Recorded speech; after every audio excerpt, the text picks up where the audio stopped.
What's up guys, Sean here, and in this video I'm going to be unboxing two knives that just came in and giving you my first impressions on them. These are both knives that I picked up on the secondary market. One of them I purchased with funds from the knife sale that I just had, and the other one I got in a trade with one of the knives that I had for sale. So let's crack into one of these and see what we got.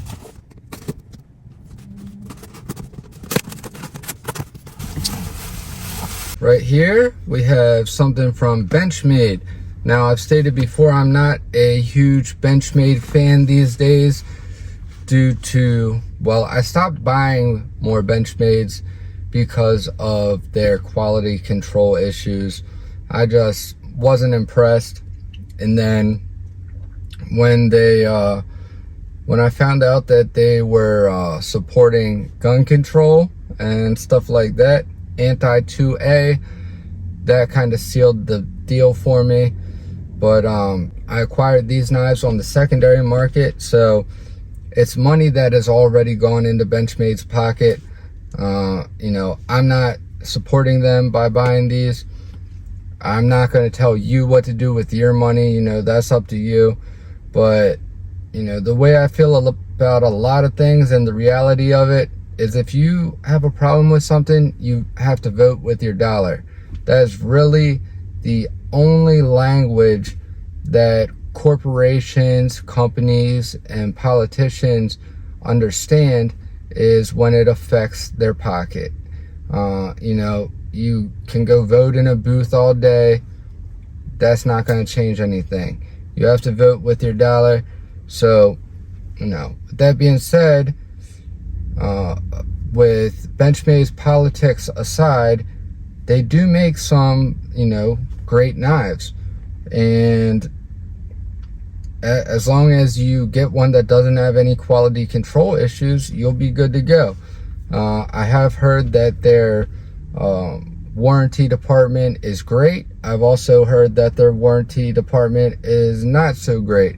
So I couldn't tell you. I don't have really much first-hand experience with them. Besides, I inquired about getting a new blade for my 940 and found out that it was like $100 just to get a blade replacement, and that's with me sending my knife into them. And I was like, forget that. But anyways, so right here I have a Griptillian, and this is one that I've been wanting to check out for a really long time. As you guys know, I am a huge SPYDERCO fan, so naturally I am drawn to the hole in the blade for the deployment. So knives with a hole deployment are obviously going to be my first choice.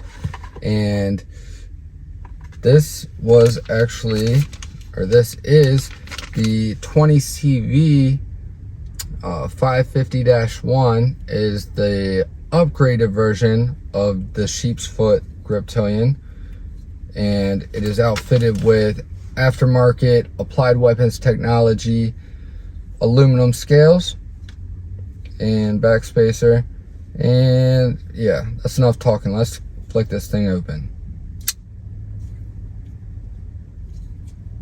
Okay, so we have a nice beautiful sheepsfoot blade. From what I understand, they did these in a hollow grind for a period of time, and then they transitioned to a flat grind. But supposedly this blade is you know, still cuts very well. Has their deep carry clip on it. It's my first time handling this knife. This is one, I know a lot about it because it's a knife that I had wanted to get my hands on and try out for a long time now. But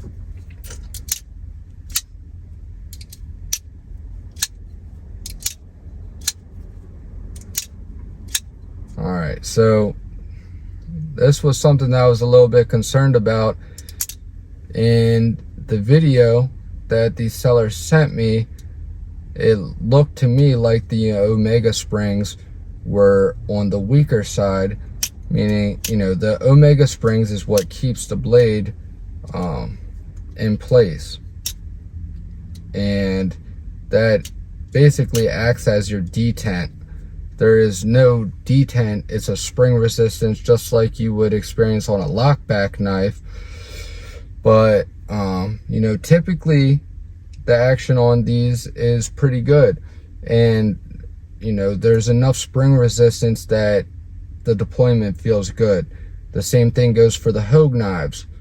And the previous owner of this knife, he sent me a video of him flicking it open and closing it, and I asked him if it felt like it had a weak spring, because it looked like it had a weak spring, and my suspicions are affirmed.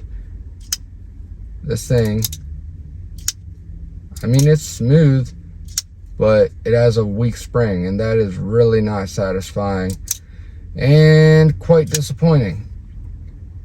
But you know, I'll probably see how it does, throw the factory scales back on it and see if it's any better with the factory scales. If not, I might get some new Omega springs or make some new ones. Both my Benchmades that I currently own prior to me getting this knife in are both rocking sets of Omega springs that I made myself as replacements. So, you know, it shouldn't be something that I can't fix, but it's just kind of annoying when you buy something and you know, you ask a specific question, you expect the seller to be honest. Now, I mean, I think I got a very fair deal on this. It was more money than I really wanted to spend on it, but this knife is not available and they are pretty hard to track down. And this blade, I can tell, has not really been used.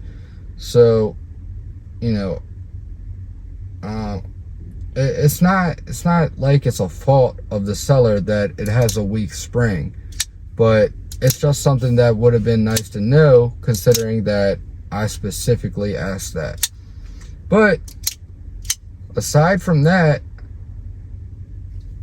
with these Applied Weapons technology scales, it feels pretty good in hand. I'm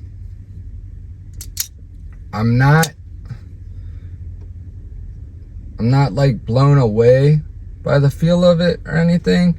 I honestly think that I'll probably like it a little bit better with the factory scales, which unfortunately they have a little gouge near the hole for the axis lock, but you know, not the end of the world.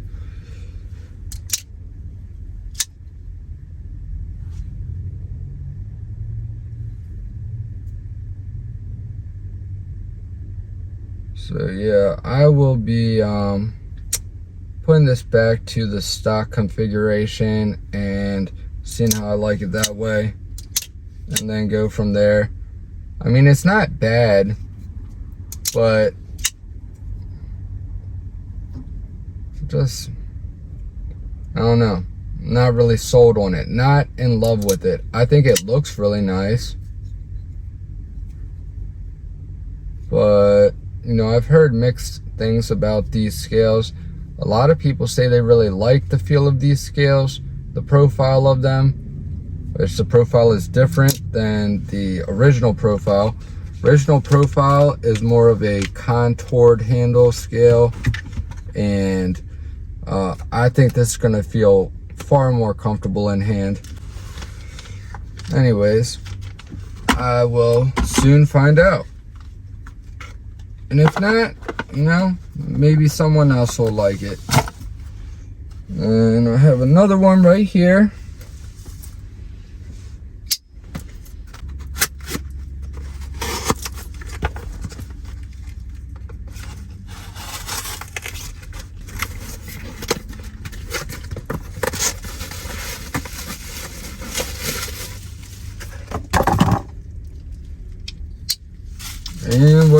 here? Surprise, surprise, another Benchmade. Man, the world must be ending or something. Me buying 2 Benchmades, I don't know what to say, guys.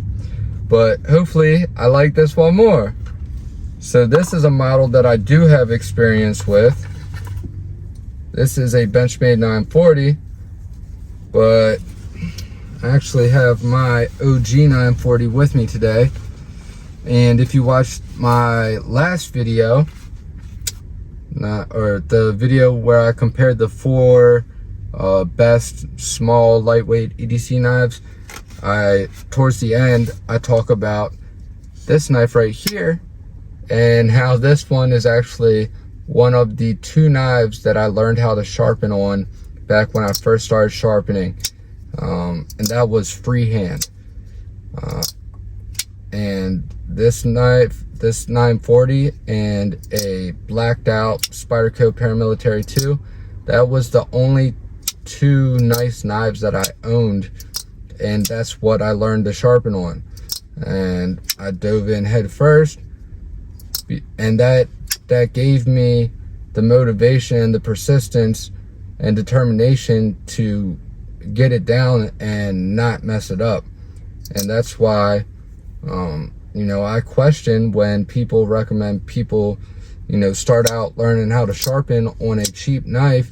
Yeah, it's a smart idea in the sense of not ruining something that costs a lot.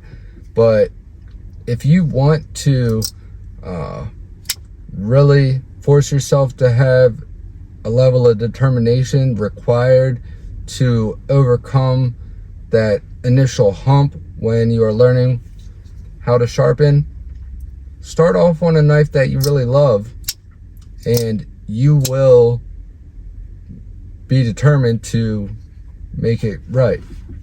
But anyways, I also learned how to strop on this one, and that's why about a quarter of the DLC is worn down. But this knife still functions great. The blade grind is a little bit shorter than factory because of learning how to sharpen. But yeah, so where'd it go? So the one I have here in this pouch is the M4 Blade HQ exclusive with the JG10. And okay, now I actually really like this. I had one of the newer model G10 940s, and I actually returned it. I had it for a couple days, wasn't in love with it, and returned it and got the OG. The OG is great,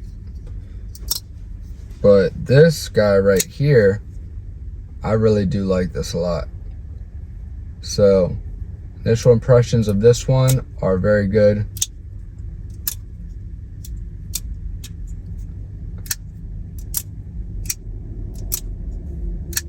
See how I can get a good flick on it because the spring has the right amount of resistance.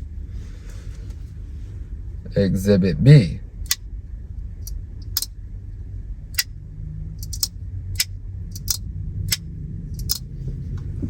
Exhibit C.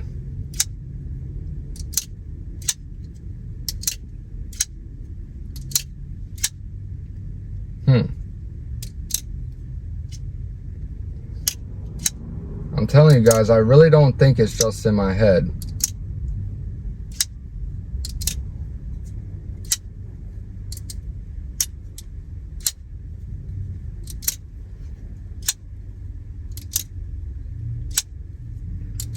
Wonder if the blade hole or the hole has anything to do with, and the shape of the blade has anything to do with maybe there's more leverage at this point than there is at the area where your thumb stud is. I mean, that would make sense. I mean, whatever the situation, yeah, okay, I can flick it just fine. Some reason it just feels weak,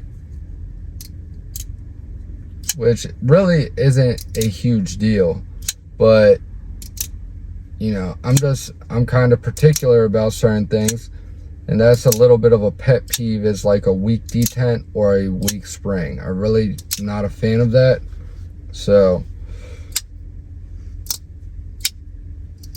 but you know, the previous owner might not have found it to be weak, you know, might not have been weak as far as his preferences go. So I don't know, hard to say. But anyway, yeah, have 2 new Benchmades to my collection. Kind of I guess a little bit excited. It's been a while since I've got a new Benchmade, and like I've stated, regardless of how I feel about their politics and their quality control issues and all, I mean, it looks like quality control on these, I don't want to speak too soon, but looks pretty dang good. Seems pretty good. So maybe they've addressed some stuff. I know their prices have gone up tremendously, but I mean, all the knife manufacturers have. So I don't want to scrutinize Benchmade unfairly or biasly just because I disagree with their politics. You know, they make several knife models that I really love. Several knife models, like for example the 940, I would consider that to be one of the greatest pocket knife designs of all times. So, you know, I don't want to come off as a Benchmade hater. You know, it's not my #1 favorite company, you know. My #1 favorite company is SPYDERCO, and I have tremendous amount of respect for SPYDERCO because of, you know, the things that they do. But Benchmade, they deserve their own appreciation for the things that they do right. I mean, they've had lots of iconic, you know, great knives, whether that's due to their company or due to the individual knife designers. Like this one is a Mel Purdue design, rest in peace Mel. You know, Osborne, this is a Osborne design, I believe. I think he passed away too, rest in peace. I'm not sure.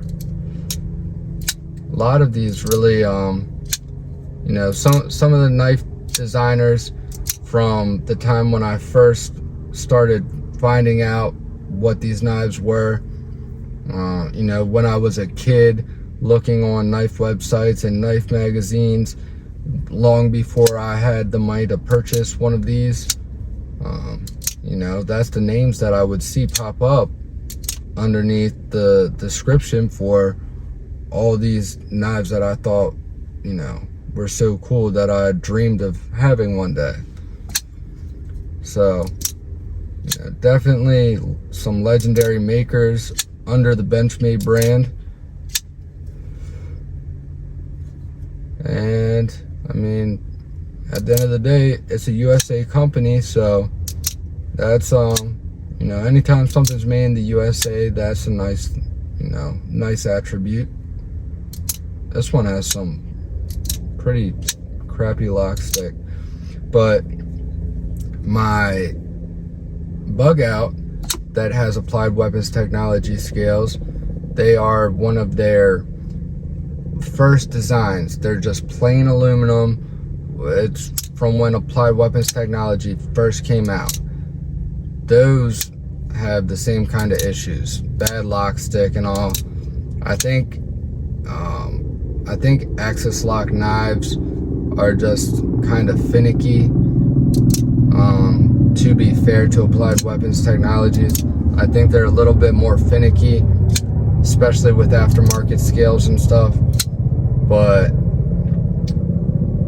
you know, they make good feeling scales, just, you know, you might have some lock stick issues. Or maybe this just needs to break in. Who knows? But anyways, I gotta get back into the shop, guys. I gotta make some money. I'll be flicking these and playing with these, probably switch this back and stuff, and who knows, maybe you'll see me for a third time later on. But it's been good, or it's been nice chilling with you guys. Thank you all for watching. Hope you guys enjoyed this one. Helicopter, then a big truck. Sheesh. Anyways, I love you guys. Jesus loves you. Stay tuned, and I'll see you guys in the next one. Peace.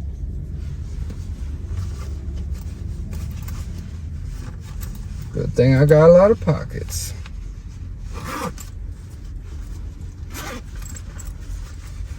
One knife per pocket, guys. One knife per pocket. Keep your stuff nice. Ooh. That's a no-no. That'll wear out your stuff. That's a nice way of putting it.